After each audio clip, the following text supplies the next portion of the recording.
باس لەوە ئەکەین کە چۆن کارکردنی سیاسی کۆمەڵکاری سیاسی ئیسلامی فەرزە لەسەر ئینسانی مسلمان و مسلمانە بێت تێکۆشێ بۆ ئەوەی کە ئەم فەرزە بهێنێتە دی، نەک لێگەڕێ ئەهلی کوفر بە کەیفی خۆیان هەموو شتێک بکەن و دەسەڵاتیش بگرنە بەردەست، سیستمێکیش دروست بوو. ئەمە سیستمەکە وەکو زمانی کۆن نییە. لە زمانی کۆنا ئەوەندە مەرکەزیەت نەبوو، شتەکان هەمووی نەئەگەڕانەوە بۆ مەرکەز. خەلیفەی ئەمەویان عەباسی حکمی لە دیمەشقیا لە بەغدا کرد، بەڵام خۆراسان ویلایەتێک بوو لەوێ، خەڵکی برد بەڕێوە بپێ ئەو سیستمە ئەڕۆی. والیەکە لەوێ تەنها شتە ڕەسمیەکان و زەکاتی ئەگەیاندەوە بە تەرەفی خەلیفە، بەڵامی تر خۆی توانی ئەوە بکە. ئێستا وەکو ئەم زەمانە نییە. ئەم زەمانە ئێستا پارتی وێچێتی کە تەماشایانەکەی، تەنانەت پەکەکە کە هێشتا لە شاخوچێوە زۆر سوڵتەیەکی مەرکەزیان دروست کردووە. مەکتەب سیاسی ئەم دوو حیزبە پارتی وێچێتی پەرلەمانیان دروست کردووە، بەڵام هەر ڕەمزێک و بۆی بە غەرب بڵێن پەرلەمانمانە. حکومەتیان دروست کردووە، بەس هەر قسەی هەلق و مەلەقی خۆیانە، هیچ پێناسەیەکی حکومەتی بەسەر ئەم ئیدارەیان نییە. ئەم ئیدارەی کە کەوتوتە ئیدارەدانی کوردستان، ئەمە هی ئەوان نییە. پێشترش لە زمانی حیزبی بەحس ئەم ئیدارانە هەبوون، ئەم مؤسسە و دەستگا و مۆزەفانە هەبوون.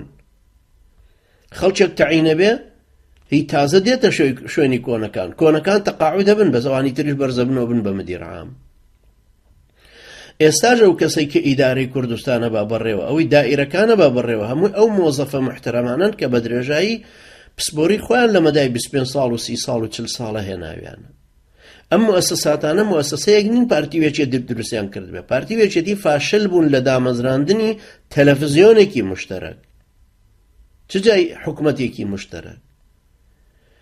ئەنجا لە پێشەوانی حیزبی بەعسیشە ئەمە هەمووی ئینگلیز، لە زمانی ئینگلیزەوە ئەم مؤسساتانە دروست بوون. ئینگلیز کە هاتە وڵاتی ئێمەوە، ئینگلیز ئەحوال مەدەنی دامەزران، سجلی ئەحوال مەدەنی، دایرەی نفوس، ناونووسین، خەستەخانەکان، کۆڵان و شەقامەکان، بەلەدیە، سنووری بەلەدیەکان، دەستگا سیاسیەکان، دەستگای چاودێری، دەستگای دارایی، بانک، ئەمانە هەمووی ئینگلیز خۆی دایمەزراندە بوو. ئەوانە کە جیل بە جیل ماوەتەوە وەختێک کە مەلیک فەیسەڵ بوو بە مەلیکی عێراق لە 1925 ئەم دەستگایانە دروست بوون. لە 1950 تا کە عەبدولکەریم قاسم هاتە سەر حکم بە ئینقلاب عەسکەریەکەی ئەم مؤسساتانە هەبوون. لە 1963 کە بەعسیەکان هاتنە سەر حکم ئەم دەستگایانە هەمووی هەبوون، مەسئولەکانیانە گۆڕین. دوایەوە عەبدولسەلام عارف و عەبدوڕەحمان عارف کە هاتنە سەر حکم هەتا 98 حکمیان کرد تا 1968 دەستگاکان هەمووی هەبوون، بەس خەڵکی قەومیان خستە سەر دائیرەکان، وەکو مدیری تەلەڤیزیۆن پێویستە لە قەومیەکان بێ، لە حیزبی خۆیان بێ. بەعسیەکان لە 1968 کە گەڕانەوە ئەم مدیر و وەزارەتانیان گۆڕی و وەزارەتەکان وەکو خۆی مابوو وەزیرەکانیان گۆڕی. هەندێک دەوائری تر و هەندێک شتی تریان وەکو ئیسلاحاتی ئیشتراکی بۆ خۆیان بە نەزەری خۆیان کرد و بەڵام هەموو مؤسساتی دەوڵەتیان خستەوە بەردەستی حیزب.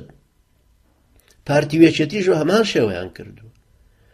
پارتی وێچێتیش بە هەمان شێوە هەمان ئەو ئیدارانەی ئێستا لە کوردستانە لە بەردەستیانان خۆ ئەوان دروستیان نەکردووە. ئەوان وەزارەتی زەراعەیان نەدامەزراندووە، نە پێشڕەوتیان پێکردووە. دایرەکانی تەعلیم، دایرەی سەحا، بەڵام بە حکمی زۆربوونی نفوسەکان هەرەبێ فەرعیان لێ ببێتەوە، مستەوسەفێ دروست ببێت لە شوێنەکە، مەکتەبێ بکرێتەوە لە شوێنێکە. بەڵام لە قەدەر ئەوە نییە کە 25 ساڵە ئەوان ئیدارەی ئەم وڵاتە ئەبن بەڕێوە کە ئەبووە زۆر پێشی خەن، بەڵام لەبەرەوەی کوفری حاکمی دەرێ سوڵتەی بەسەریانە هەیە، ئەمان تەنها بوون بە جێبەجێکاری فەرمانەکانی دەرێ. بۆیە زەروریە هۆش بدەینە ئەم زنجیرە دەرسە کە بە پشتیوانی خوای گەورە باسی یەکەم بۆ ئەوەی زیاتر بیر و هۆشی سیاسیمان بکرێت.